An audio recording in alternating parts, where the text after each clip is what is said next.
Ephemeris isn't, it's not a piece of music. It's not meant to be a musical piece. It's just a map, and that's all the intention it really had. It's like if I wanted to draw a map of this river, I have to draw it accurately. I have to draw the lines where the edges of the river are. I can't draw an aesthetic drawing of a river and hope that's going to do the trick. So Ephemeris is really just a mapping of the actual physical positions of the planets for a year. It doesn't have to sound really nice. It just has to accurately represent where they are. There's the sun. I mean, Venus will be coming up in a bit, etc., etc.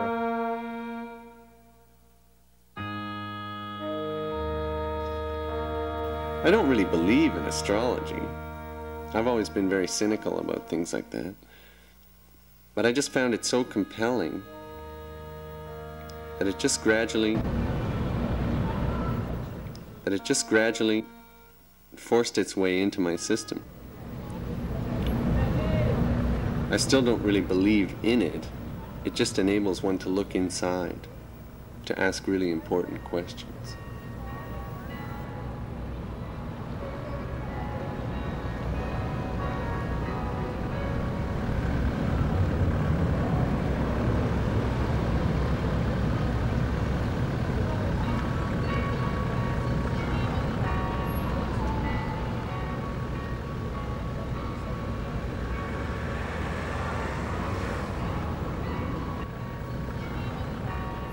But it's so easy to be distracted from that idea of who am I. People lose track of that whole issue, and they don't bother asking. So astrology forces you to ask that question, because that's the whole basis of it. Who am I? What am I doing here? Who am I? What am I doing here? Who am I? What am I doing here? What am I doing here? Who am I? Doing? Who am I? What is anybody? What is anybody? Who am I? What is anybody? What's everybody? What am I doing? What's everybody? What's everybody doing here?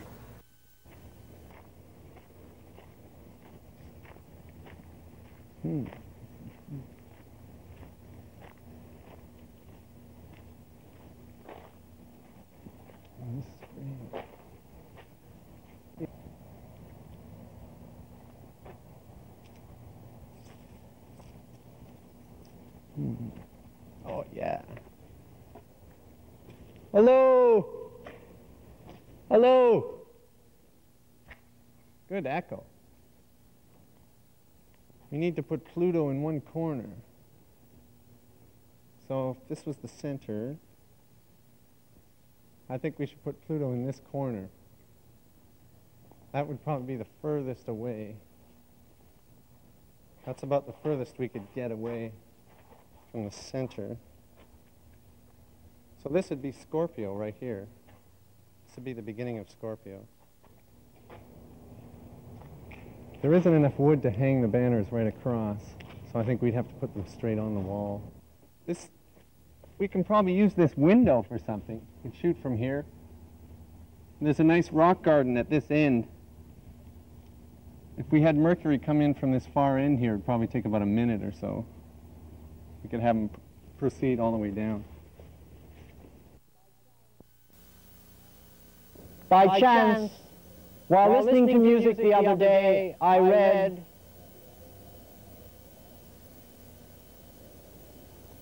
Cicero's Dream of Scipio Africanus. One passage struck me. It began, the dreamer asked, "What is this loud and agreeable sound that fills my ears?"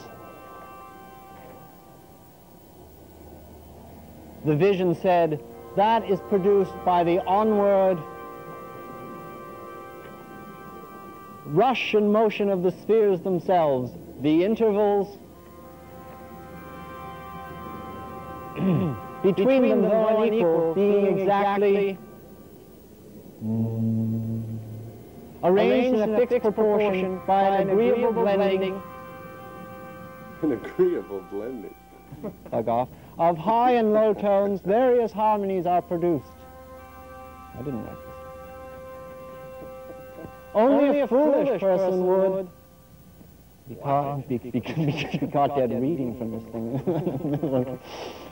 Be startled to learn that I was researching other matters, but that at the time I was listening to Ephemeris. I think we just passed the edition. Pardon me? Oh, no, you can stay. We already feel sort of silly enough.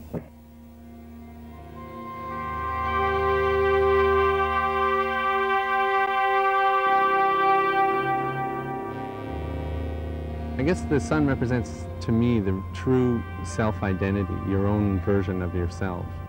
Some people may not see themselves ever, so their self-identity may be kind of vague, and other people may be totally in tune with themselves, and that might be a really heavy, strong influence, strong sun influence. I think it's time for a curry.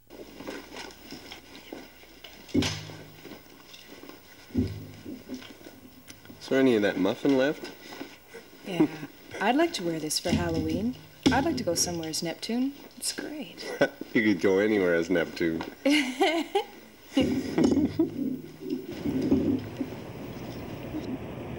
You feel Neptune when I reach into the deepest inner thoughts, beyond mental thought.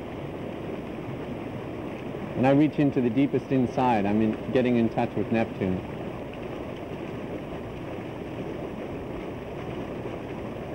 When I remember a dream,